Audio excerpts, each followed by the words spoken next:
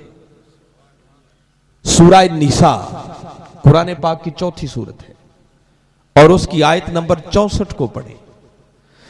बारी ताला ने इस आयत करीमा के दूसरे हिस्से में इरशाद फरमाया, वलौ अन्नहुम इज़ ज़लमू अनफुसहुम जाऊका फस्तगफरुल्लाह वस्तगफर लहुमुर रसूल लवजदुल्लाह तव्वाबर रहीम।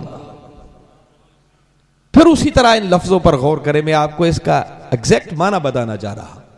फरमाया वलौ अन्नहुम इज़ ज़लमू अनफुसहुम, ऐ मेरे महबूब मुकर्रम सल्लल्लाहु अलैहि वसल्लम, अगर ये लोग अपनी जानों पर जुल्म कर बैठे, जुल्म करने का माना यह है ये गुनाह कर बैठे, मेरी नाफरमानी कर बैठे, गुनाहों के मुर्तकिब हो जाएं और फिर इन्हें तौबा का ख्याल आ जाए, ये माफी चाहें, बख्शिश चाहें, तो क्या करें? अब कुरानी हुक्म है, जरा कान खोल के सुन लें।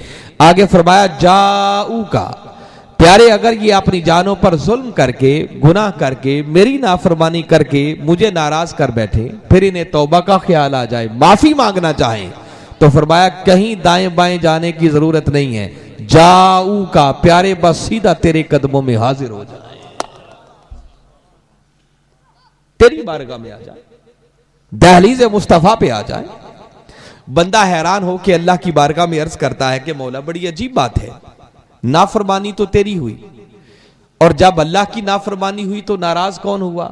वो भी अल्लाह हुआ। और कभी यह नहीं देखा कि नाराज किसी एक बंदे को करें और मनाने के लिए किसी और के घर चले जाएं। ऐसा होता है? तो मौला चाहिए तो यह था कि जब तेरी नाफरमानी हुई तो हुक्म यह देता कि लोगों अगर माफी चाहते हो, मुझे राजी करना चाहते हो, तो दाएं बाएं कहीं जाने की जरूरत नहीं, सीधा मेरे घर में, मस्जिद में या खाना काबा में आ जाना, आके अल्लाह अल्लाह करना, मैं तुम्हारी तौबा कबूल कर लूंगा। उसने ये तरीका नहीं बताया। वो कहता है अगर जानों पर जुल्म कर बैठो, मेरी नाफरमानी कर बैठो, गुनाहों के मुर्तकिब हो जाओ, फिर तौबा चाहो, माफी चाहो, मुझे राजी करना चाहो, तो दाएं बाएं कहीं जाने की जरूरत नहीं, बस सीधा दहलीज मुस्तफा पे आ जाना। अल्लाह मौला वहां क्यों भेजता है, अपने घर में क्यों नहीं बुलाता? जवाब मिला कि नादानो, इसी चक्कर को तो खत्म करना चाह रहा हूं कि मेरा दर कोई मुस्तफा के दर से जुदा नहीं है। वाला हजरत ने फरमाया है ना कि बखुदा खुदा का यही है दर, नहीं और कोई मफार्मा कर, जो वहां से हो यही आके हो, जो यहां नहीं तो वहां नहीं। फरमाया लोगों मेरा दर कोई मेरे मुस्तफा के दर से जुदा, बस जो मेरे महबूब के कदमों में आ गया समझो वो खुदा की बारगाह में पहुंच गया। अल्लाह ने माफी का पहला गौर जो बताया, जो पहली शर्त रखी, फरमाया अगर माफी चाहते हो तो पहले मेरे मुस्तफा के कदमों में आना होगा। मैं आपको कुरान सुना रहा हूं, जो कुरान का दिया हुआ उसे। बंदा वहां हाजिर हो गया, अब उसने सोचा कि यकीनन अब तो मुझे माफी मिल ही जाएगी, मगर बारी ताला ने उसी आयत करीमा में साथ ही अगला हुक्म भी सुना दिया। जब अपने महबूब के कदमों में लाके खड़ा कर लिया तो आगे फरमाया फस्तगफिरुल्लाह, बस अब अल्लाह से माफी मांगो। किससे माफी मांगो? बंदा फिर हैरान होकर अर्ज करता है कि मौला बात पहली समझ से ऊंची थी कि नाफरमानी तेरी की, नाराज तू हुआ और मनाने के लिए तूने अपने महबूब के कदमों में भेज दिया। अब यहां भेजने का फायदा तो तब होता कि भेज के कहता कि अब माफी मेरे रसूल से मांगो। अब ये नहीं कहा, अब हुक्म क्या है? फस्तगफिरुल्लाह, अब माफी कैसे मांगो? अल्लाह से। तो मौला अगर यहां आकर भी तुझी से मांगना था तो फिर उधर ही मांगने देता। तू तो हर जगह सुनने वाला है, खुद कहता है कि मेरा बंदा जब भी मुझे पुकारता है मैं सुनता भी हूं, उसे जवाब भी देता हूं। तो जब यहां आकर भी तुझी से मांगना था तो जहां लाने का फायदा क्या हुआ? फिर वहीं मांगने देता। सुन लो, यहां अल्लाह रब्बुल इज्जत ने एक अकीदे की बात समझाई है। और वो अकीदा ये समझाया है कि लोगों मांगो जब भी तो मांगो खुदा से, मगर मांगो वास्ताए मुस्तफा से। वो अपने महबूब के कदमों में खड़ा करके फिर जो कहता है ना मुझसे माफी मांगो, तो वो बताना चाहता है कि लोगों हां देता मैं ही हूं, इसमें शक नहीं है, मगर देता अपने महबूब के मुखड़े पे वार वार के हूं, देता उनके कदमों का सदका बना बना के हूं। अगर मेरी बारगाह से भी कुछ चाहिए तो उसे मिलेगा जो मेरे महबूब के वास्ते और वसीले से आएगा। जो इस वास्ते को छोड़कर आएगा उसे कुछ नहीं मिलेगा। तो उसने दूसरा हुक्म दिया, अब यहां खड़े होकर जरा मुझसे माफी मांगो। बंदे ने दूसरा काम भी कर लिया। अब उसने सोचा कि अब तो यकीनन मुझे माफी मिल ही जाएगी, मगर बारी ताला ने उसी आयत करीमा में आगे एक तीसरी बात भी सुना दी। आगे फरमाया वस्तगफर लहुमुर रसूल, फिर उसी रसूल की बात आ गई, जिसका खुलासातन हुजूर शेखुल इस्लाम ने जो इसका माना समझाने का अंदाज इख्तियार किया, मैं वो बात तरीका आपको बता रहा हूं। आप समझाने के लिए कहते हैं कि जब बंदा दो काम कर लेगा ना, तो बारी ताला उससे फरमाएंगे कि बंदे अच्छा अब तेरा काम खत्म हो गया, अब तू जरा एक तरफ ठहर जा और एक काम अब मुझे भी कर लेने दे। मौला अब तू क्या करना चाह रहा है? जवाब मिलेगा वस्तगफर लहुमुर रसूल, कि बंदे जिस महबूब की बारगाह में तुझे इतनी दूर से खींच कर लाया हूं, अब जरा मुझे भी तो उस प्यारे के मुखड़े को तक लेने दे कि वो भी तेरी सिफारिश के लिए दो मीठे बोल बोलता है या नहीं बोलता है। फरमाया वस्तगफर लहुमुर रसूल, अगर उस रसूल ने भी तेरी बख्शिश की सिफारिश कर दी, बस इतने लब हिला दिए कि मौला इसे जाने दे। फरमाया बस मेरे महबूब के लब हिलने की देर है, लवजदुल्लाह तव्वाबर रहीमा। फरमाया मुझे अपनी इज्जत की कसम, मेरे महबूब के लब हिलने की देर है, वहीं खड़े खड़े मुझे तव्वाब भी पालोगे, मुझे रहीम भी पालोगे। नारे तकबीर, नारे रिसालत, सैयदी मुर्शदी, गुलाम है, गुलाम है। कि आने वाला पैसे लेने की नीयत से ना आए और देने वाला दिखावे की नीयत से ना दे रहा, इसमें कोई गलत काम। मगर मैं आपको रोक इसलिए रहा हूं कि मैं आपको एक बात समझाने की कोशिश कर रहा हूं। जब आप बार बार उठेंगे, कोई उधर से उठ के आएगा, कोई इधर से उठ के आएगा, 10 बंदों के कंधे फैलांगेगा, तो उनकी तवज्जो भी बटेगी और मेरी तवज्जो भी बटेगी, तो बात की तरफ ध्यान नहीं रहेगा। इसलिए मैं चाहता हूं कि मेरी हौसला अफजाई चाहते हैं तो पैसों के जरिए नहीं, मेरी बात को ध्यान से सुने। अगर आपने मेरी बात गौर से सुन ली तो इससे बढ़कर मेरी कोई हौसला अफजाई नहीं हो सकती। मैं उम्मीद करता हूं कि नाराज नहीं होंगे, बल्कि मेरी बात को तवज्जो और ध्यान से सुनेंगे। मैं चाहता हूं कि पूरी तवज्जो से मेरी बात को सुने। मैं इसलिए जोर दे रहा हूं कि याद रखें, जब कुरान की बात हो, हदीस की बात रहो, कोई अच्छा वाज हो रहा हो, नसीहत हो रही हो, तो ऐसे हालात में हुक्म यह है कि अपने विर्द वजीफे भी बंद कर दे।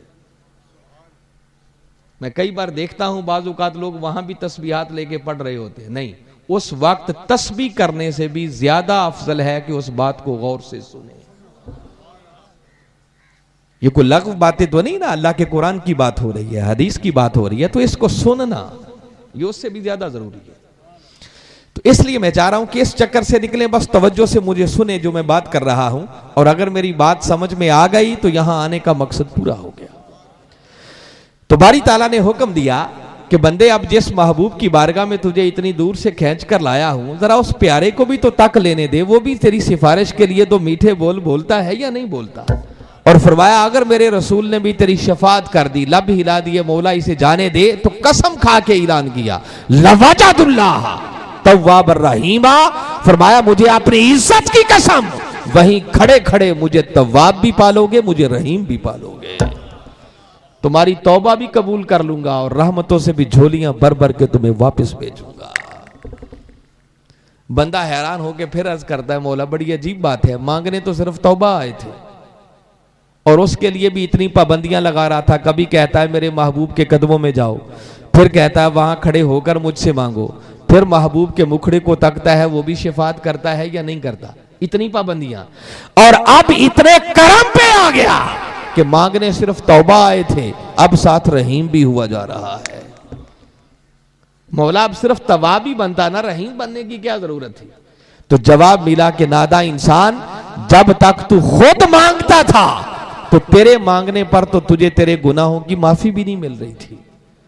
अब चूंकि दहलीज़े मुस्तफा पे खड़ा होके मांग रहा है तो जा तौबा तेरे मांगने पर और रहमत महबूब की शफात के सदके अता कर रहा, फिर करम ही दोबाला हो जाता है। और इस पूरे तसव्वुर को एक शायर ने बड़ी खूबसूरती से अपने लफ्जों में बयान किया है। वो कहता है कि मुजरिम हो तो मुंह अश्कों से धोते हुए आओ, मुजरिम हो तो मुंह अश्कों से धोते हुए आओ, आओ आओ दरे तवाब पे रोते हुए आओ। और मज़कूर है कुरान में बख्शिश का तरीका कि महबूब की दहलीज से होते हुए आओ, कि जब तक दहलीज़े मुस्तफा का तवाफ नहीं करोगे तुम्हारी तौबा कभी कबूल नहीं हो सकती। तो मैं एक ही बात जोर दे के बता रहा हूं कि दोस्तों, माफी मिलती ही उसे है जो पहले दरे मुस्तफा का गुलाम बन जाता है। जब तक आका के वास्ते और वसीले से ना मांगा जाए किसी को बख्शिश नहीं मिलती, माफी नहीं मिलती है। हम सारे चाहते हैं ना माफी मिले, तो मैं बता रहा हूं माफी कैसे मिलती है, किसे मिलती है, ये समझा रहा हूं। अच्छा, ये जो आयत करीमा मैंने अभी आपको सुनाई सूरह निसा की, बास लोग जब इस आयत करीमा को पढ़ते हैं तो उनके जहनों में एक और ख्याल आता है, और लामोहल्ला इंसान है, उसकी सोच इधर जाना कोई बैईद क्यास नहीं। वो सोचते हैं कि देखिए अल्लाह रब्बुल इज्जत ने हुक्म तो ये दिया कि भाई अगर अपनी जानों पर जुल्म कर बैठो तो मेरे महबूब के कदमों में जाओ, फिर वहां खड़े होकर मुझसे माफी मांगो, और अगर मेरे महबूब ने भी तुम्हारी सिफारिश कर दी, शफात कर दी, तो तुम्हारी तौबा कबूल कर लूंगा। तो वो समझते हैं कि ये हुक्म तो उस वक्त था जब हमारे आका सल्लल्लाहु अलैहि वसल्लम जाहिरी तौर पर जलवा अफरोज थे। तो इसका माना था कि आका की बारगाह में चले जाओ, फिर माफी मांगो, फिर मेरा महबूब भी तुम्हारी शफात कर देगा तो तुम्हारे गुनाह माफ हो जाएंगे। तो आज तो आका पर्दा कर गए, अब किसकी बारगाह में जाएं, अब कौन हमारी शफात करेगा। तो चूंकि आका ज़ाहरी तौर पर मौजूद नहीं है तो वो समझते हैं आज इस आयत पर अमल करना मुमकिन नहीं है, अब तो किसी वास्ते वसीले की जरूरत नहीं है, अब तो जिसे भी माफी चाहिए वो सीधा अल्लाह से ही मांगेगा तो उसे मिलेगी, और किसकी बारगाह में जाएं, कौन शफात करेगा। मेरा सवाल समझ आया है? ये एक ख्याल है जो बाज लोगों के जहनों में आता है। याद रखें कि कुरान पाक का हर हुक्म जो भी आता है वो उतरता एक खास पस मंजर में है, मगर फिर वो वहीं पर रुक नहीं जाता, बल्कि वो क़यामत तक आने वाली इंसानियत के लिए एक उसूल और कानून बन जाता है। अगर माना ये ले लिया जाए कि ये तो सिर्फ उस वक्त ही था, आज आका पर्दा कर गए तो अमल नहीं हो सकता, तो इसका मतलब कि माज़अल्लाह ये आयत आज सिर्फ सवाब के लिए रह गई है, इससे हुक्म तो कोई भी साबित नहीं होता। और कुरान सिर्फ सवाब की किताब नहीं है, वो अमल करने के लिए आई है। तो कोई पूछे फिर आज इसका माना क्या है? हां, जब तक आका जाहिरी तौर पर जलवा अफरोज थे तो उस वक्त भी एक माना यह था कि जिसकी इस्तेदाद में हो गुनाह कर बैठो तो जाओ सीधा मेरे मुस्तफा के कदमों में चले जाओ, फिर मुझसे माफी मांगो, फिर मेरा महबूब भी शफात करे तो तुम्हारी तौबा कबूल कर लूंगा। आज आका पर्दा कर गए तो इसका दूसरा माना यह है कि आज अगर गुनाह कर बैठो, माफी चाहो, तो दाएं बाएं जाने की जरूरत नहीं, सीधा गुंबद खजरा पे हाजिर हो जाओ। सुभान अल्लाह। आज आका के कदमों में हाजिर होने का माना आका के रोज़ा अनवर पर चले जाओ। कोई कहे कि अच्छा यहां तक तो बात समझ में आ गई कि रोज़ा अनवर पे चले गए, तो ये जो बारी ताला ने तीसरी बात की है कि फिर मेरा महबूब भी तुम्हारी शफात करे, तो आका तो पर्दा कर गए, अब कौन शफात करेगा? यह मसला कैसे हल होगा? इस मसले का हल मेरे आका पर्दा करने से पहले फरमा के दे गए थे। आका को पता था कि लोगों के ज़हनों में ये गलत फहमियां आएंगी, तो आका ने अपने पर्दा करने से पहले फरमाया, सियासिता की किताबें बड़ी पढ़ी हैं, मेरे आका ने फरमाया मन ज़ारा कब्री वजबत लहू शफाअती, फरमाया सुन लो, मेरे पर्दा कर जाने के बाद मेरा जो उम्मती मेरी कब्र पर आ गया उसकी शफात करना मुझ मोहम्मद मुस्तफा पर वाजिब हो गया। जिसका मतलब हुक्म है कि आज अगर कोई गुनाह कर बैठे, माफी चाहते, सीधा आका के रोज़ा अनवर पे चले जाए, आका के वास्ते और वसीले से अल्लाह से माफी मांगे। आका आज भी अपनी कब्र अनवर के अंदर उस उम्मती के लिए हाथ उठा देते हैं, मौला ये आ गया है, बस इसे जाने दे, इसे माफी दे दे। और आका के लब हिलने की देर है, खुदा की कसम उसी वक्त गुनाहों की बख्शिश मिल जाती है। मगर शर्त एक ही है, मिलेगा उसी को जो आका के वास्ते और वसीले से मांगेगा। आप इस आयत करीमा की तफसीरों को पढ़े, तफसीर इब्ने कसीर को पढ़ ले, और लंबी चौड़ी बहस में क्या जाना है, मारूफ तफसीर है आपको जो बता रहा हूं। इमाम इब्ने कसीर ने इसकी शरह के अंदर एक वाकया लिखा। हमारे आका सल्लल्लाहु अलैहि वसल्लम का भी ताजा ताजा विसाल हुआ था, कोई ज्यादा दिन नहीं गुजरे थे कि शहर मदीना से दूर किसी गांव का, देहात का रहने वाला कोई शख्स था, आराबी।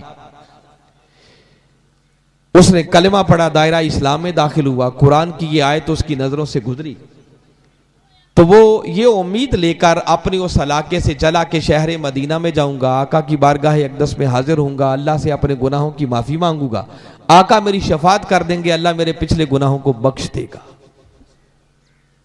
चूंकि दूर किसी इलाके का रहने वाला था, तो उसको अभी ये खबर नहीं थी कि आका तो पर्दा कर गए। क्योंकि जिस तरह आज मीडिया निकल आया है, इस वक्त को वाकया हो जाए तो चंद मिनटों में पूरी दुनिया में बात फैल जाती है। वो एक इलाका ऐसा था कि जब इस तरह के जराए तो मौजूद नहीं थे, कोई एक वाकया इस इलाके में होता तो मुमकिन है कई कई दिनों और महीनों तक दूसरे इलाकों वालों को पता भी नहीं होता था। कोई आना जाना किसी का होता तो पता चलता। वो जब चला, शहर मदीना में पहुंचा, तो वहां आकर उसे पता चला कि आका तो पर्दा कर गए। वो आका की कब्र अनवर पर चला गया और वहां जाकर एक सार्द आह भरकर अर्ज करने लगा कि आका मैं तो बड़ी उम्मीद लेके आया था कि आपकी बारगाह अक़दस में आऊंगा, अल्लाह से माफी मांगूंगा, आप मेरी शफात कर देंगे, अल्लाह पिछले गुनाह बख्श देगा, मगर मेरी बदनसीबी कि मेरे आने से पहले ही आप पर्दा कर गए। बस इतनी बात करके वो जाने ही लगा था कि आका की कब्र अनवर के पास ही को अल्लाह का वली लेटा था। मेरे आका ने ख्वाब में अपनी जियारत से उन्हें नवाजा और फरमाया कि मेरे बंदे उठ, देख मेरा वो गुलाम मायूस वापस जा रहा है, जा उसे रो और खुशखबरी सुना दे कि बंदे तेरा आना भी कबूल हो गया और तेरी तौबा भी कबूल हो गई। सुभान अल्लाह। तो आका ज़ाहरी तौर पर जलवा अफरोज थे, तो माना था आका के बारगाह अक़दस में चले जाए। आका पर्दा कर गए तो आज दूसरा माना है भाई आका के रोज़ा अनवर पर चले जाए। मगर मुमकिन है आप चाह अकबर खान वाले ये कहें कि अलामा साहब मसला तो बड़ा महंगा सा आपने बताया है। वो गरीब आदमी जिसको 2 वक्त की रोटी भी मुयस्सर नहीं है, इसका माना तो ये बना कि अगर बेचारा गुनाह कर बैठे भूल के और माफी चाहे तो पहले सऊदीया का टिकट करवाना होगा, फिर शहर मदीना में पहुंचे। तो जो बेचारा जा ही ना सके तो वो बेचारा तो रगड़ा गया, उसका क्या बनेगा? एक सवाल है जो जहन में आ सकता है। याद रखो, ये दूरियां और नजदीकियां सब हमारे लिए हैं, हमारे आका के लिए कोई हैसियत नहीं रखती।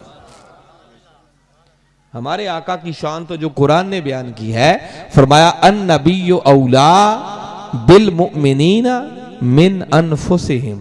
फरमाया सुन लो, ये नबी तो मोमिनों की जानों से भी उनसे ज्यादा करीब है। किन की जानों से ज्यादा करीब है? मोमिनों की, हर किसी की नहीं। अल्लाह ने अपनी बात की तो फरमाया नहनु अक़रबु इलैहि मिन हब्लिल वरीद। अपनी शान ये बयान की कि मैं हर बंदे की शाह रग से भी ज्यादा करीब। मगर जब अपने महबूब की बात हुई तो ये नहीं कहा वो हर एक की जान से ज्यादा करीब है, नहीं, बिल मुमिनीना। फरमाया मेरा महबूब मोमिनों की जानों से भी उनसे ज्यादा करीब है। तो मोमिन पता है किसे कहते हैं? मोमिन हर कोई नहीं होता। मोमिन कौन है? ये बात भी अगर आका से पूछे, आका जरा आप ही बताए ना, वो मोमिन कौन है जिसकी जान से भी आप ज्यादा करीब होते हैं? मेरे आका ने फरमाया ला युमिनु अहदुकुम हत्ता अकूना अहब्बा इलैहि मिन वालिदिही व वलदिही वन नास अजमाइन। फरमाया उस वक्त तक कोई शख्स मोमिन नहीं हो सकता जब तक कि वो अपने वालिदैन, अपनी औलाद, हत्ता के कायनात के हर शख्स से बढ़कर जब तक वो मेरी जात से मोहब्बत ना करे वो मोमिन नहीं हो सकता। ईमान नाम है मोहब्बत मुस्तफा का, ईमान नाम है इश्क मुस्तफा का, ईमान नाम है गुलामी मुस्तफा का, ईमान नाम है आका के दर का सग बन जाने का, और ईमान नाम है आका के कदमों के निशानों को अपना किबला और काबा बना लेने का। जिसका माना यह है कि कुरान ऐलान कर रहा है कि बंदे तू जहां भी है वहीं बैठकर मेरे मुस्तफा की मोहब्बत और इश्क के चिराग अपने सीनों में रोशन कर, मेरा नबी तो तेरी जान से भी ज्यादा करीब होगा। तो जो दूर रहने वाले हैं, यह आयत बता रही है कि चाह अकबर खान वालों घबराने की जरूरत नहीं। क्या हुआ अगर जाने के लिए पैसे नहीं है? तुम यहीं बैठकर आका की मोहब्बत के इश्क सीनों में रोशन करना, चिराग सीनों में रोशन करना, और आका की बारगाह की तरफ तवज्जो करके उनके कदमों का वास्ता और वसीला देकर अल्लाह से माफी मांगना। खुदा यहीं बैठे बैठे तुम्हारी तौबा कबूल कर लेगा। तुम तवज्जो मेरे मुस्तफा की तरफ करना।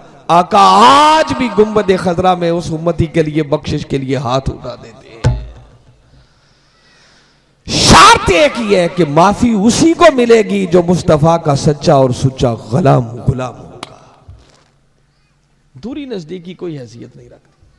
आपको एक ईमान अफरोज वाकया सुनाता हूं कि आका दूर रहने वालों पर भी कैसे करम करते हैं, मगर कोई उधर रजू तो करे, तवज्जो तो करे, कोई उनके वास्ते को गुलामी को माने तो सही। यह आपके करीब शहर जंग है, जंग की बात है। वक्त के मुजद्दिद हुजूर शेखुल इस्लाम प्रोफेसर डॉक्टर मोहम्मद ताहिरुल कादरी मद्दाजिल्लाहुल अली, उन्होंने यह वाकया सुनाया। मैंने खुद यह सुना उनसे। यह वाकया कमो बेश को आज से 50 बरस पहले का है। उनकी उम्र उस वक्त 15-16 साल के लगभग थी। तो वो कहते हैं कि मेरे चचा जान हज पे जाने लगे। आप सोचें, आज से 50 बरस पहले का दौर, खाल खाल लोग कोई हज के लिए, उम्रे के लिए जाते थे। ज्यादा सफर बहरी रास्ते का होता था, कई कई महीने लग जाते। आने जाने के इतने रास्ते भी नहीं होते थे, कोई किस्मत वाला खाल खाल जाता था। अब तो जराए ऐसे आ गए ना कि बाई एयर लोग चले जाते हैं, महीने में, हफ्ते में भी उम्रा करके वापस आ जाते हैं। फिर ऐसे चैनल निकल आए हैं कि जो दिन रात अल्लाह और उसके रसूल का घर टीवी पे दिखाते ही रहते हैं। तो वो मोहब्बत में थोड़ी कमी आ जाती है।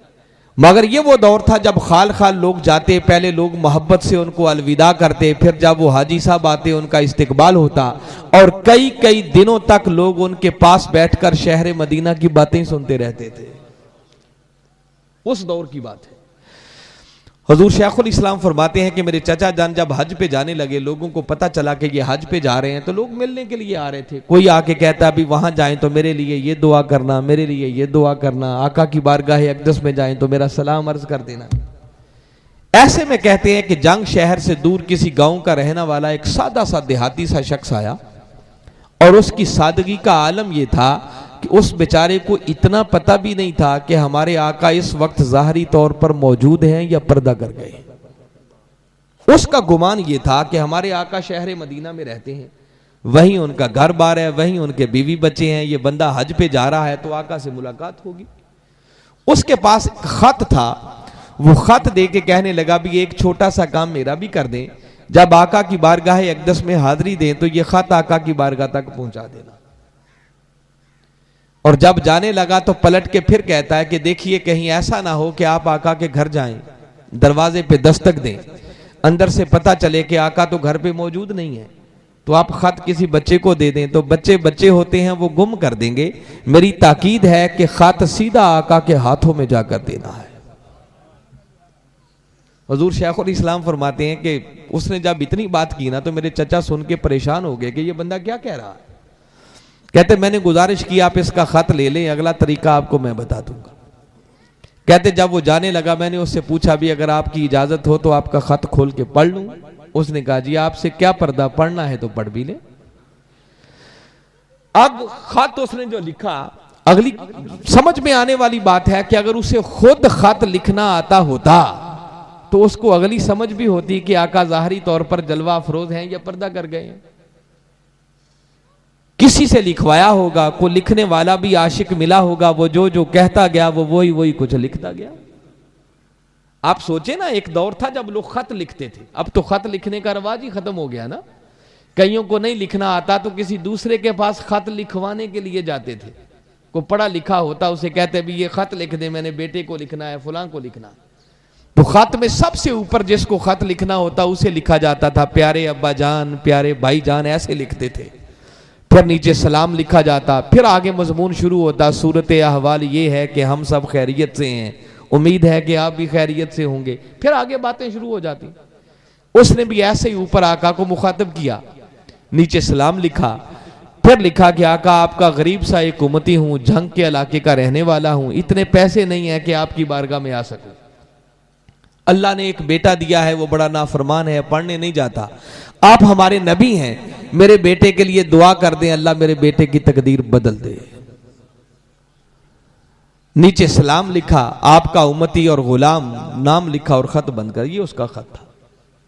हुजूर शेखुल इस्लाम कहते हैं कि मैंने अपने चचा से अर्ज की कि आप ये खत ले लें और जब आप आका की बारगाह अक़दस में हाजिरी दें, रोज़ा अनवर पे जाएं, तो किसी तरह मौका पाकर ये खत सुनहरी जालियों में डाल दें।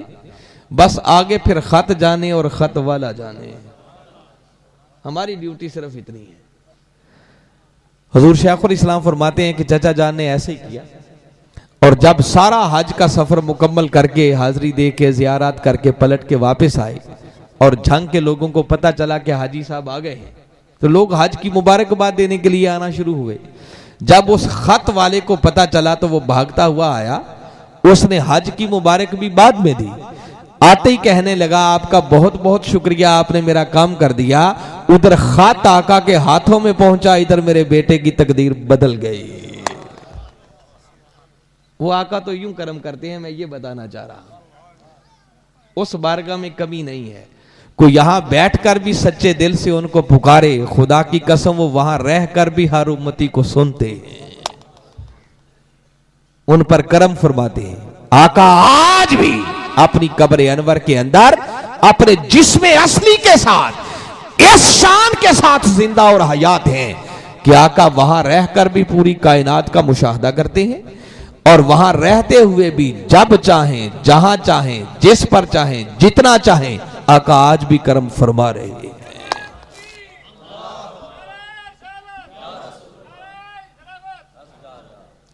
मगर मैं जोर दे के बात कर रहा हूं कि शर्त एक ही है, माफी मिलती उसे है जो मुस्तफा के वास्ते और वसीले से मांगे, जिसकी आका शफात करते।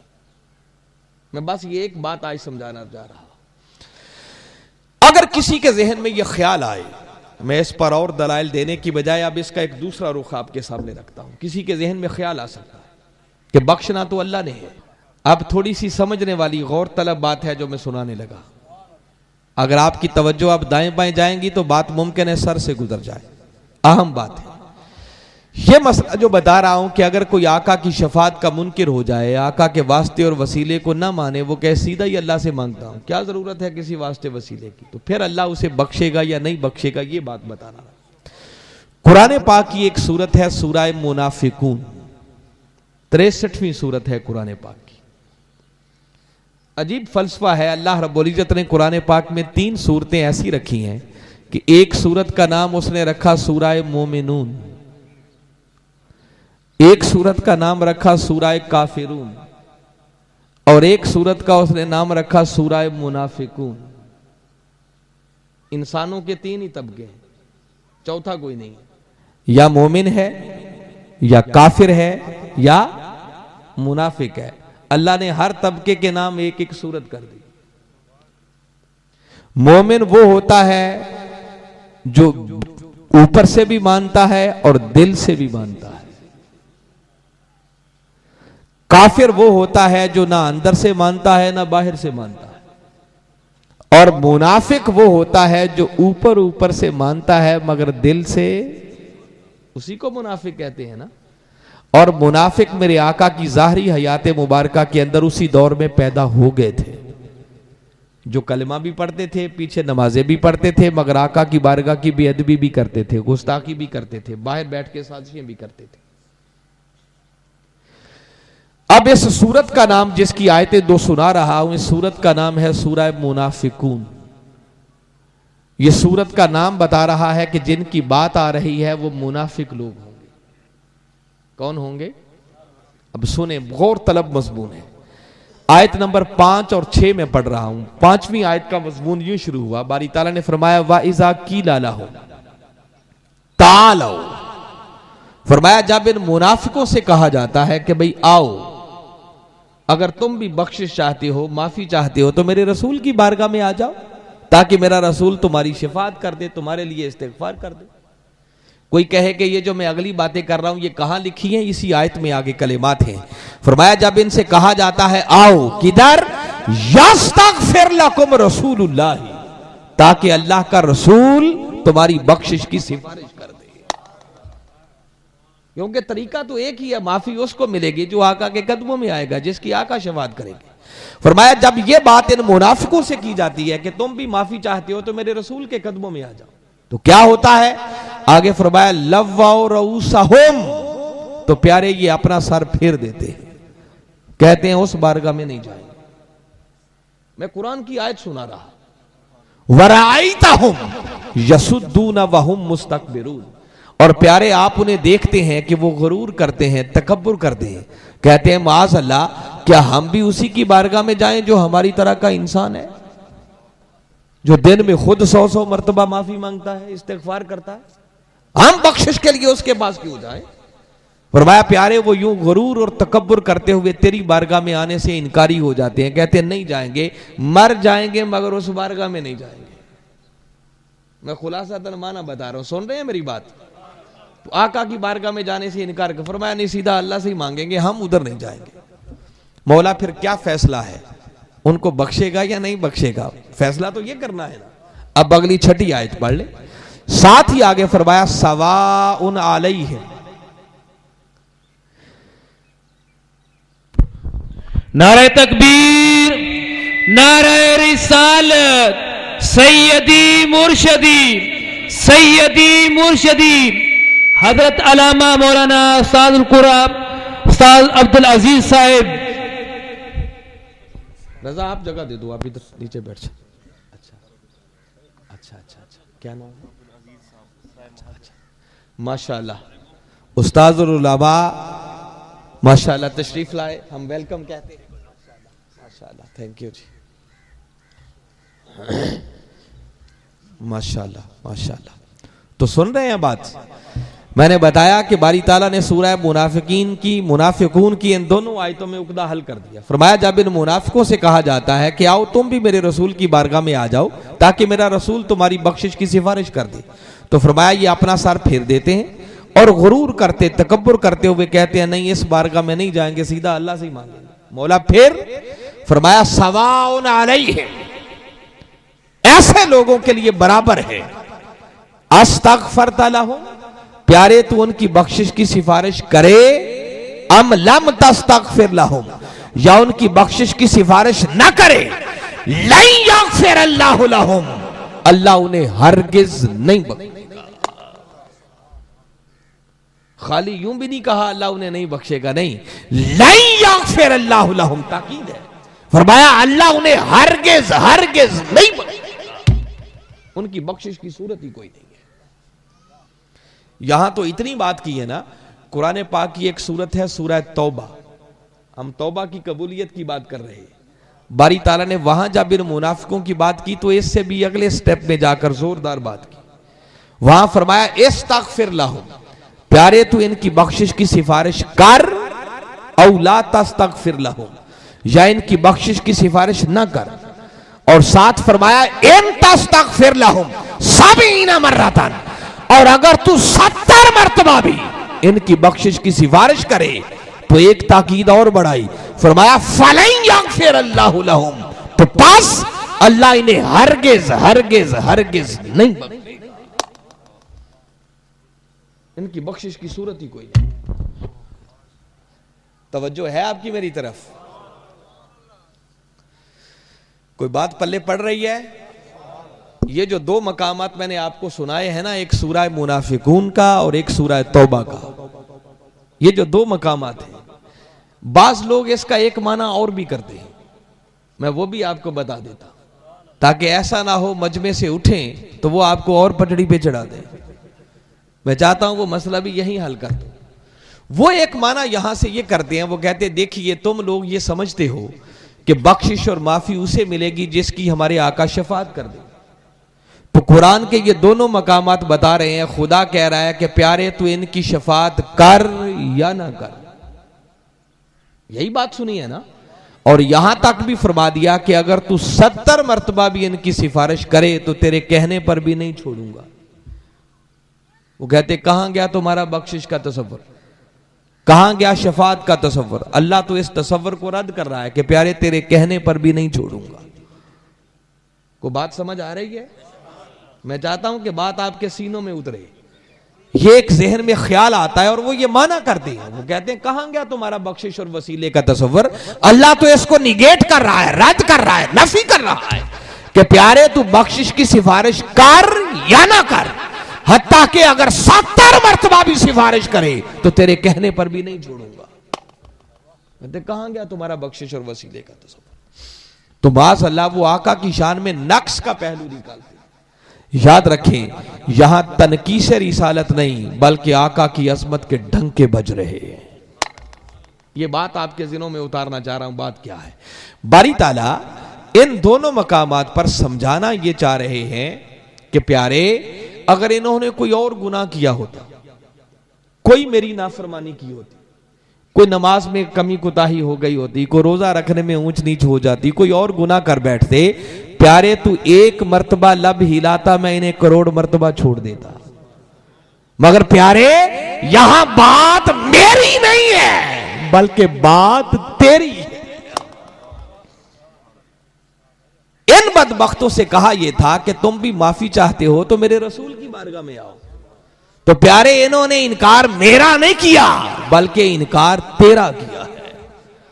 इनकार तेरे कदमों में आने से किया है, इनकार तेरे वास्ते और वसीले का किया है, इनकार तेरी शफात का किया है। और तुझे तो हमने बना के ही सरापा रहमत भेजा है। काफिर पत्थर मार मार के लहू लहान कर दें तू तो फिर भी बख्शिश की दुआएं करता है। मगर प्यारे मेरी गैरत को यह गवारा नहीं है कि गुस्ताख तेरा हो और चला जन्नत में जाए। फरमाया ऐसे बदबख्त की 70 मर्तबा तो क्या, प्यारे तू करोड़ मर्तबा भी सिफारिश करे तो तेरे कहने पर भी नहीं छोड़ूंगा। क्यों? इसलिए नहीं छोड़ूंगा कि गुस्ताख जो तेरा है। ये बात कितने लोगों को समझ आई है? भला हाथ खड़ा करें। कमाल है भाई, मैं तो परेशान था, पता नहीं समझ आए कि ना आए। असल में ना बात जब मोहब्बत और इश्क की हो तो फिर हर किसी को सुर लग जाती है, समझ आ जाती है कि बात क्या हो रही है।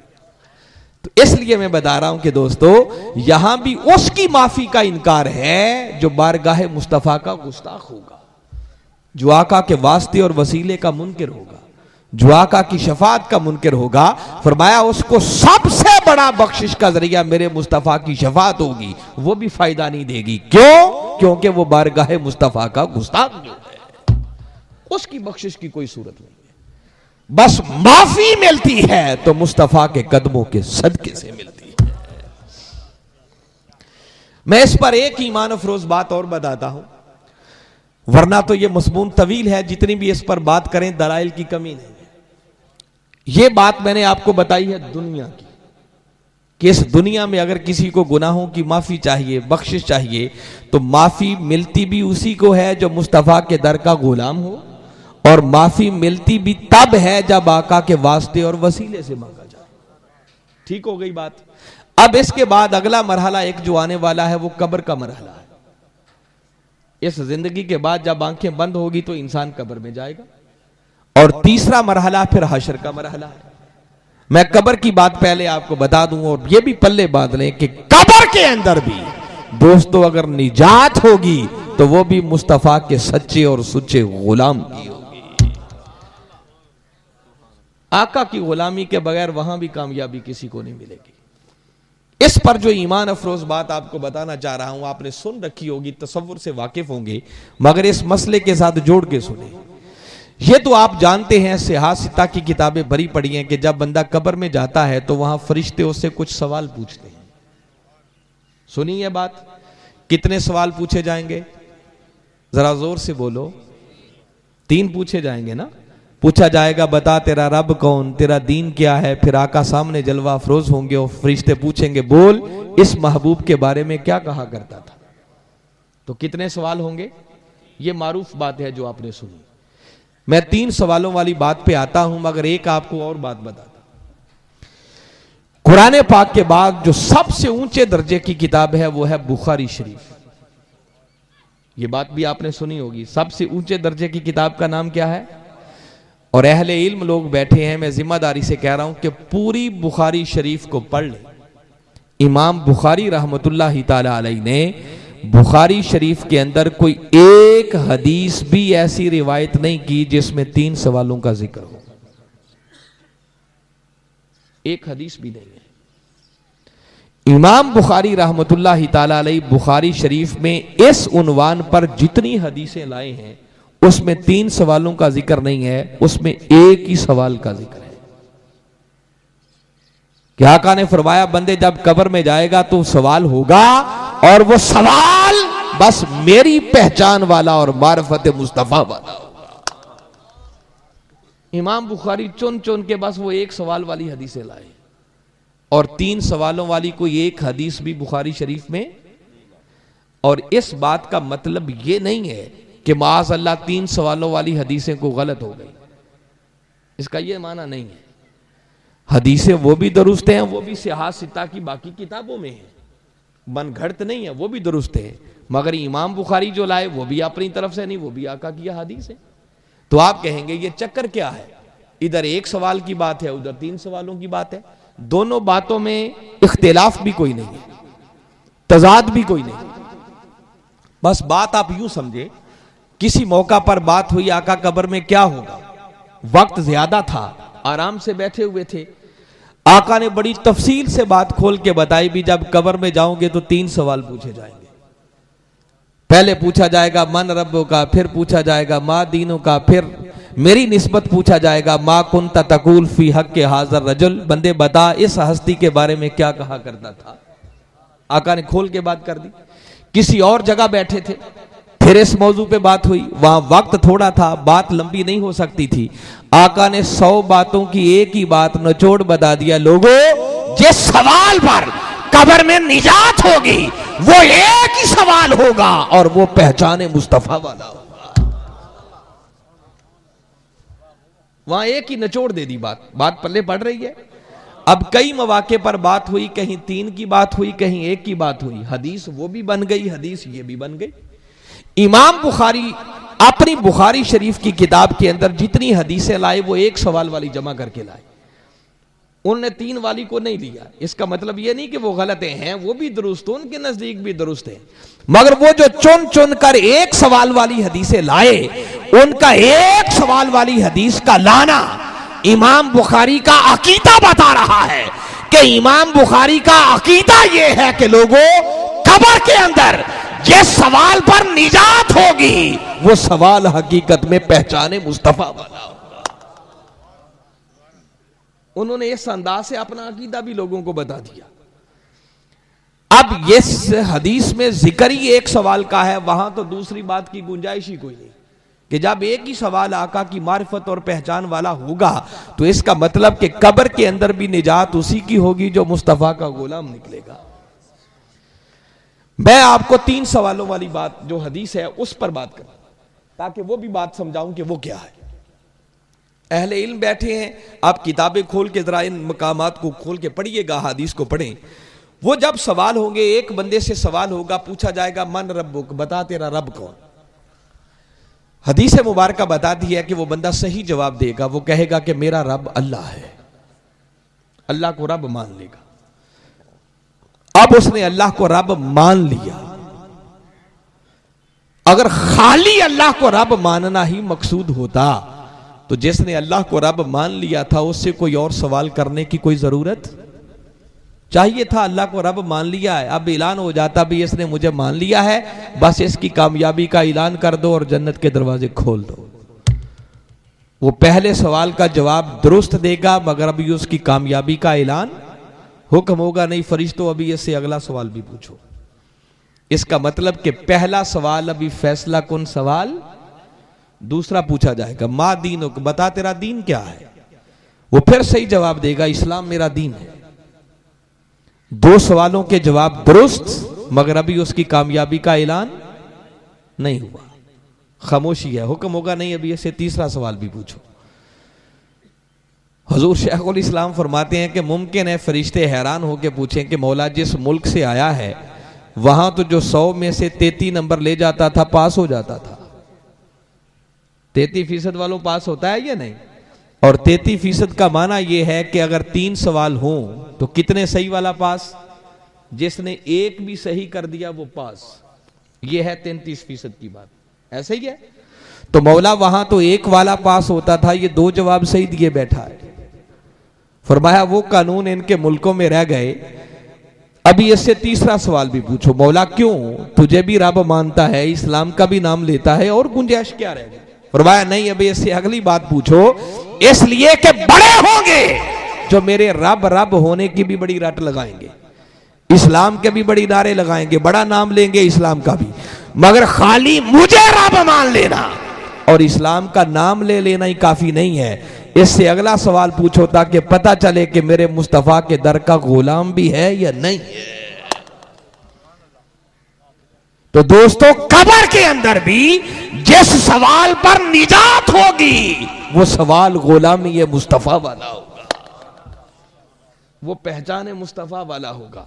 और ये नहीं पूछा जाएगा कि बोल ये हस्ती जो तेरे सामने है इनके बारे में क्या कहता है, या तेरा नबी कौन है, ऐसे नहीं पूछा जाएगा। आका सामने जलवा अफरोज होंगे, पूछा जाएगा मा कुन्त तकूल फी हक के हाजर रजुल, बता अगर अल्लाह को भी रब मानता है, इस्लाम को भी अपना दीन बताता है, तो बोल उस दुनिया के अंदर इस महबूब के बारे में क्या कहा करता था, इनके बारे में अकीदा क्या था, इनको अपना आका मानता था या अपने जैसा मानता था। वहां तो तुझे कोई पूछने वाला नहीं था, आज कब्र की 4 दीवारी में हमारी गिरफ्त में है, बोल ना जरा इस महबूब के बारे में क्या कहता था। तो वो तो जो आका का सच्चा और सुच्चा गुलाम होगा ना, जैसे ही आका के मुखड़े को तकेगा कदमों से लिपट जाएगा, कहेगा फरिश्तों इस महबूब के बारे में पूछते हो, वही आका है ना जिनका मीलाद बनाया करते थे, जिनकी नातें पढ़ा करते थे, जिनकी अजमत के नारे लगाया करते थे। बस इतना पहचानने की देर होगी, फरिश्ता ऐलान करेगा इसके लिए जन्नत का दरवाजा खोल दिया जाए, इसको जन्नती लिबास पहना दिया जाए, इसके लिए जन्नती बिस्तर बिछा दिया जाए और सारा एहतमाम करके कहा जाएगा नाम का नौमातिल उरूस, बंदे अब तू सो जा जैसे पहले रात की दुल्हन सोती है। वो बात पल्ले पड़ी कि कब्र में भी निजात होगी तो आका की पहचान पर, आका की गुलामी पर होगी। अब इसका दूसरा रुख भी बताता हूं। अब हदीस मुबारका का मजमून खोल के सामने रख लीजिए। एक और बंदे से पूछा जाएगा मन रब्बुक, भाई बता तेरा रब कौन। वो साफ कहेगा हा हा ला अदरी, अफसोस मैं नहीं जानता मेरा रब कौन है। पहला जवाब ही गलत, अल्लाह को रब मानने से इनकारी हो गया, मुझे नहीं पता मेरा रब कौन है। अब मुझे बताएं कि जिसने अल्लाह ही को रब मानने से इनकार कर दिया, कुछ और पूछने की गुंजाइश बचती है? नहीं बचती ना। मगर हदीस मुबारका का मजमून पढ़ें, जवाब गलत होगा, मगर हुक्म होगा फरिश्तों नहीं अभी इससे अगला सवाल भी पूछो। मौला तुझे ही नहीं मानता और इससे क्या पूछे? फरमाया नहीं इससे पूछो। अगर एक जवाब गलत हो और अगला सवाल फिर पूछा जाए तो इसका माना है कि अभी भी उसकी माफी की गुंजाइश है। को बात पल्ले पड़ रही है? फिर पूछा जाएगा मा दीनुक, बता तेरा दीन क्या है। हदीस बताती है वो फिर कहेगा हा हा ला अदरी, अफसोस मैं नहीं जानता मेरा दीन क्या है। दोनों ही जवाब गलत। अब जिसको रब का भी पता नहीं, दीन का भी पता नहीं, मुझे बताएं कोई और गुंजाइश बची आगे पूछने की? दोनों जवाब गलत। मगर हदीस का मजमून बता रहा है कि हुक्म होगा फरिश्तों नहीं अभी इससे तीसरा सवाल भी पूछो। एक सोचने की बात है। जवाब तो दोनों गलत हो गए और मजमून बता रहा है कि फिर भी तीसरा सवाल होगा। तो बफर्ज महाल अगर वो तीसरे का जवाब दुरुस्त दे दे, उसे छोड़ेंगे या नहीं? अगर कोई कहे कि नहीं छोड़ेंगे, तो मेरा सवाल है, अगर छोड़ना नहीं था तो फिर पूछा क्यों? ऐसे वक्त ही जाया किया। फिर पहले ही दरवाजा बंद कर देते। जब जवाब गलत दिया था तो वहीं छुट्टी हो जाती, अगला पूछते ही ना। अरे जवाब गलत होने के बावजूद भी अगर फिर भी तीसरा सवाल होगा, तो तीसरे सवाल का होना बता रहा है कि अभी भी माफी की गुंजाइश है। कोई बात समझ आ रही है? मैं बार बार पूछ रहा हूं। ये मजमून बता रहा है कि बारी ताला ये मसला समझा रहे हैं कि हाँ फरिश्तों कोई बात नहीं, मुझे नहीं मानता, दरगुजर हो सकती है, दीन का नहीं पता, कोई बात नहीं। देखो मेरे मुस्तफा को भी पहचानता है या नहीं पहचानता? बस मेरे मुस्तफा को पहचानता है तो फिर हुक्म होगा इसके लिए जन्नत का दरवाजा खोल दिया जाए। मैं ये जोर दे के बात समझा रहा हूं कि दोस्तों, कब्र के अंदर भी जिस सवाल पर निजात होगी वो सवाल पहचाने मुस्तफा वाला होगा। और इसी तरह मैं बता रहा हूं, अब दामने वक्त में इतनी गुंजाइश नहीं है कि मैं उसकी तफसील में जाऊं, मगर मैं खुलासा बता रहा हूं, जिम्मेदारी से कह रहा हूं कि हशर वाले दिन भी वहां भी अगर निजात होगी तो खुदा की कसम मुस्तफा की गुलामी के सदके से होगी, आका की शफाअत पर होगी। वो तो जब आका मकामे महमूद पर फाइज होंगे, कभी अल्लाह की बारगाह में सजदा रेज होंगे और बारी ताला प्यार से उठाएंगे ना, इरफा रासक, आका सजदे में गिरे होंगे और बारी ताला प्यार से फरमाएंगे इरफा रासक, प्यारे जरा मुखड़ा तो दिखा, कुल तो समालक, प्यारे जरा लब तो हिला, तुम्हें सुनने को दिल चाहता है, साल तोता, प्यारे मांग, आज तेरी झोलियां भर दी जाएंगी, वाशफा तो शफा, प्यारे तू जिस जिस की शफात करेगा हम कबूल करते जाएंगे। तो वहां तो जब ये मुहिब और महबूब की बातें होंगी, आका मकामे महमूद पर फाइज होंगे, शफात का सिक्का चल रहा होगा, तो वहां तो खुदा की कसम हर कोई देखकर नारे लगाएगा कि या रसूल अल्लाह उन्जुर हालाना, आका हमारे ऊपर भी नजर करम कर दें।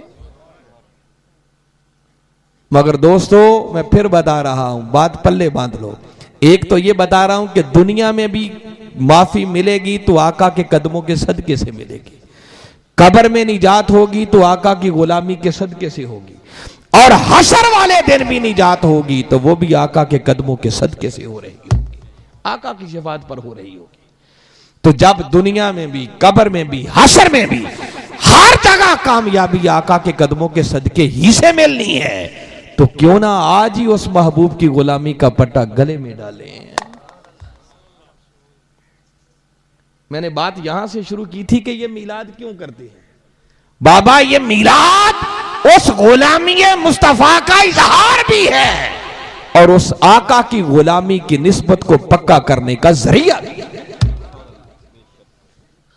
हम ये सब कुछ इसलिए करते हैं कि जब दुनिया में, कब्र में, हशर में हर जगह उसी नबी का सिक्का चलना है, तो हम आज इस दुनिया में उस नबी की गुलामी का इजहार भी करते हैं और ये मीलाद बनाकर उनकी असमत की बातें करके उस निस्बत गुलामी को पक्का भी करते हैं, क्योंकि हर जगह चलना तो आका की गुलामी का सिक्का है। इसलिए क्यों ना आज ही उस नबी की गुलामी का पट्टा गले में डाले, क्योंकि अगर हशर वाले दिन आका को देखकर, मकामे माबूद पर देखकर वहां मानेंगे, फिर कहेंगे कि आका मुझ पर भी नजर करम कर दे, तो दोस्तों याद रखो वहां का मानना काबिल कबूल नहीं होगा। यह बात आला हजरत ने फरमाई थी। आला हजरत ने फरमाया था, आज ले उनकी बना, आज मदद मांग उनसे, अरे कल न मानेंगे क़यामत को अगर मान गया। तो वहां का मानना काबिल कबूल जरूरत है कि आज बिन देखे आका की गुलामी का पट्टा गले में डाला जाए, बिन देखे आका के वद्दुहा मुखड़े से प्यार किया जाए, बिन देखे आका की जुल्फे वल्लैल का आसीर हुआ जाए, बिन देखे आका की शहर मदीना से मोहब्बत की जाए, मदीना के गली कूचों से प्यार किया जाए, मदीना की हवाओं और फजाओं से भी प्यार किया जाए। अगर आज आका आका की सच्ची और सुची गुलामी का पट्टा गले में डाल लिया तो खुदा की कसम सौदा सस्ता पड़ेगा। कल क्यामत के दिन देखकर मानोगे तो वहां महंगा तो एक तरफ, वहां सौदा होगा ही नहीं, वहां सौदा होगा ही नहीं। और आज के इस दौर के अंदर मिनहाजुल कुरान और डॉक्टर मोहम्मद ताहिरुल कादरी नगर नगर, गली गली, कूचा कूचा बस आका की इसी मोहब्बत और इश्क का पैगाम दे रहे हैं। कोई पूछे कि वो मर्दे कलंदर पूरी दुनिया को क्या पैगाम देता फिर रहा है, मिनहाजुल कुरान के पैगाम का मरकज़ो महवर क्या है? और मैं एक जुमले में बताना चाहूं तो याद रखें, मिनहाजुल कुरान के पैगाम का मरकज़ो महवर वो पैगाम इश्क मोहम्मद मुस्तफा है। वो शख्स तो मार्ज़े वजूद में ही इसलिए आया है कि इस उम्मत को फिर से सुए गुंबद खजरा रवाना किया जाए। आका के कदमों से जो निस्बत गुलामी कमजोर हो गई है, उस निस्बत गुलामी को फिर से मजबूत किया जाए। इस उम्मत की नौजवान नस्ल के सीनों में फिर से इश्क रसूल की शम्मा को रोशन किया जाए। उस मर्दे कलंदर के हजार खिताबात रिकॉर्ड हो चुके, सैकड़ों की तादाद में किताबें वो हैं जो छप के आ गई, और हजार से भी ज्यादा किताबें वो हैं जो उनकी तरफ से तैयार हैं, बस प्रिंटिंग होके आने वाली है। आप उनकी कोई किताब पढ़ लें, कोई खिताब सुन लें, मौजू कोई भी हो, दलाइल के साथ उस मौजू पर गुफ्तगू करने के बाद मोड़ घेर के अगर बात होगी तो बात कमली वाले आका की मोहब्बत, इश्क और अदब की बात होगी। लोगों, ताहिरुल कादरी जैसे लोग रोज रोज पैदा नहीं होते, सदियों बाद खुदा की कसम ऐसे लोग पैदा होते। ताहिरुल कादरी का मकाम क्या है, हम नबीनों को क्या खबर। किसी नजर वाले से पूछो तुम्हें बताए कि ताहिरुल कादरी कौन है।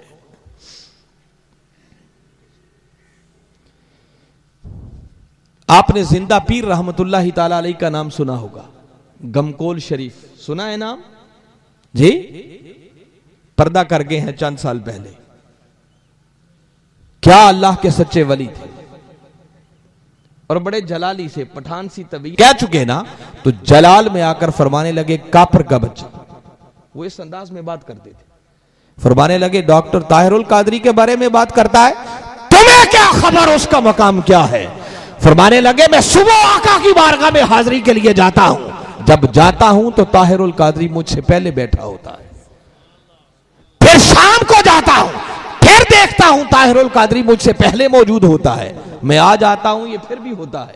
हम तो सुबह शाम जाते हैं, मुझे लगता है ये आता ही नहीं है, ये रहता ही वहां पर है। उनसे पूछे ताहिरुल कादरी का मकाम क्या है। कभी सूफी बरकत अली लुधियानवी रहमतुल्लाहि ताला अलैहि, वो भी आप पर्दा कर गए, कभी उनके मुरीदों से पूछे तुम्हें बताएं ताहिरुल कादरी का मकाम क्या है। वो अपनी हयात में हुजूर शेखुल इस्लाम एक मर्तबा समुद्री में आए हुए थे, वापस जाना था, कोई इतला नहीं थी कि हम आएंगे, मगर वो एक दिन पहले ही अपने मुरीदों से फरमाने लगे कि कल मेरा एक खास मेहमान आ रहा है, जरा अच्छी तरह तैयारी कर लो।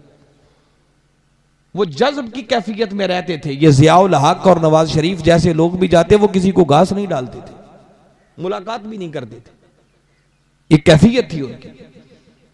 आपके इंतजार में थे, जब आप चले गए तो आप गाड़ी से नीचे उतरने लगे तो फरमाने लगे नहीं डॉक्टर ताहिरुल कादरी तुम गाड़ी में बैठोगे, मैं तुम्हारे साथ पैदल चलूंगा। आपने ज्यादा जोर लगाया कि नहीं मैं भी नीचे उतरता हूं, फरमाया अगर नहीं बात मानोगे तो लोगों को बता दूंगा कि तुम क्या हो। एक कुरान महल उन्होंने बनाया हुआ है, जब उसमें गए तो वहां पर ड्यूटी पर मौजूद ख्वाजा मुस्तनीर साहब जो उनके खलीफा है, मैंने खुद अपने कानों से लंदन में उनसे बात सुनी, स्टेज पर आकर माइक पे बता रहे थे, कहते जब वहां आए तो हमारे हजरत साहब सूफी बरकत साहब उनके साथ थे, उनकी पेशानी पर नजर थी और बार बार एक ही जुमला देख के कहते थे आरिफ बिल्ला माशाल्लाह, आरिफ बिल्ला माशाल्लाह, आरिफ बिल्ला माशाल्लाह। किसी अल्लाह वाले से पूछो डॉक्टर ताहिरुल कादरी कौन है, रह गई जाहिरी मुखालफत तो वो किसकी नहीं हुई, वो तो अल्लाह का पैगंबर भी नहीं बचा। मगर उस मर्दे कलंदर ने प्रैक्टिकली जिस तरह आका के इश्क का पैगाम दुनिया में पहुंचाया है, वो अपनी मिसाल आप है। अभी इस मार्च के महीने में इंशाअल्लाह अल्लाह ने चाहा तो वो इंडिया के दौरे पे जा रहे हैं, पहले भी गए हैं, लाखों के इज्तिमा थे, और मैं एक ही ईमान अफरोज बात बताता हूं, मुख्तलिफ ममालिक में लाखों के मजमे होते रहे, मगर आखिरी जलसा उनका बम्बे की सरजमीन पर था। वो बम्बे शहर जो बदअकीदगी का मरकज, जब आखिरी जलसा वहां होना था तो इंडिया की हुकूमत ने हाथ खड़े कर दिए और कहने लगे कि डॉक्टर ताहिरुल कादरी, हमें जितनी थ्रेट्स और धमकियां मिल रही हैं, हम आपको मशवरा ये देंगे कि वहां जलसे में ना जाएं, आपकी जान को खतरा है और हम आपको सिक्योरिटी प्रोवाइड नहीं कर सकते। इतनी अफरादी कुव्वत सिक्योरिटी की हमारे पास नहीं है कि हम आपका तहफ़्फ़ुज़ कर सकें। हमारा मशवरा यह है कि वो जलसा कैंसिल कर दे, वहां ना जाए। कुर्बान जाए उस मर्द कलंदर के जवाब पर। आप फरमाने लगे कि तुम अपनी ये सिक्योरिटी भी घर बिठा लो, मैं अल्लाह और उसके रसूल का पैगाम देने के लिए आया हूं। लोगों ने इंतजाम किया है, ये मर्द कलंदर उस सरजमीन पर भी आका की मोहब्बत और इश्क का पैगाम के झंडे गाड़ कर तब वापस जाएगा। आप गए, लाखों का मजमा था, मैं बता रहा हूं, हजारों में भी नहीं, लाखों का था। उसका मंजर भी दिखाने का आपको एक तरीका बताता। बस एक ईमान अफरोज जो बात बता रहा हूं, जैसे आप खिताब करने लगे, ये मेरे सामने लाउड स्पीकर है, इसी तरह लाउड स्पीकर था, इधर आपने खिताब शुरू किया, एक कबूतर आया और आकर इस लाउड स्पीकर के स्टैंड पर बैठ गया। और कोई ये नहीं कि 2, 4, 5 मिनट बैठा रहा, अभी आपको वीडियो डीवीडी में देखे जाऊंगा, वो कमोबेश 1.25 घंटे तक इस लाउड स्पीकर के स्टैंड पर बैठकर उस मर्दे कलंदर का खिताब सुनता रहा। मुझे बताएं, ये जलसा हो रहा है, चंद लोग बैठे, कोई तुक बनता है कि कोई कबूतर आए या कोई परिंदा आए और यहां आकर इस स्टैंड पर बैठ जाए? आप तो थोड़े से लोग बैठे हैं ना, तो मैं बात कर रहा हूं। तो जब लाखों का मजमा सामने हो तो बंदे के बोलने का अंदाज बदल जाता। हजूर शेखुल इस्लाम जोर जोर से खिताब कर रहे हैं, हाथ हिला रहे हैं, इशारे कर रहे हैं, नारे लग रहे हैं, दाएं बाएं मेहमानों का जम्मे गफीर है, मगर क्या मजाल, 1.25 घंटे तक वो कबूतर इसी लाउड स्पीकर के स्टैंड पर बैठकर वो खिताब सुनता रहा। और इंसान सोचने पे मजबूर हो जाता है कि देखने में तो वो कबूतर नजर आता था, वो खुदा बेहतर जानता है कि उस कबूतर के बेस में हकीकत में कौन बैठा था।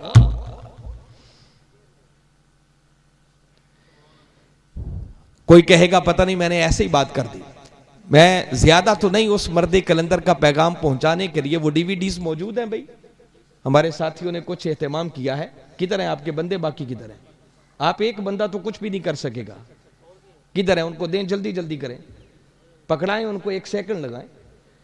इस तरह लाइन बना के 4 या 5 बंदे खड़े होने चाहिए। मैं आपको बता रहा हूं, ये मेरे पास इस वक्त जो साथियों ने मैनेज किया है, ये कुछ डीवीडीज हैं।